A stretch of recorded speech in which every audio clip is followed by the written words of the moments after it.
Hi everyone! Hola a todos! My name is Mr Pea y juntos vamos a aprender a hablar en inglés. Hoy vamos a aprender algunos de los órganos más importantes de nuestro cuerpo. Órganos en inglés se dice organs. ¿Estáis preparadas y preparados? Here we go!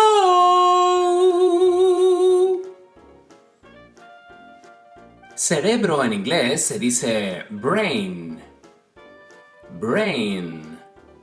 Corazón en inglés se dice heart. Heart. Pulmones en inglés se dice lungs. Lungs. Hígado en inglés se dice liver. Liver. Riñones en inglés se dice kidneys. Kidneys. Vejiga en inglés se dice bladder.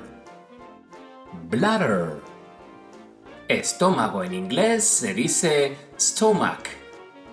Stomach. ¿Repetimos?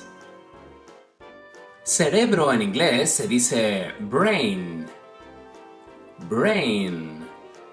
Corazón en inglés se dice heart. Heart. Pulmones en inglés se dice lungs. Lungs. Hígado en inglés se dice liver. Liver.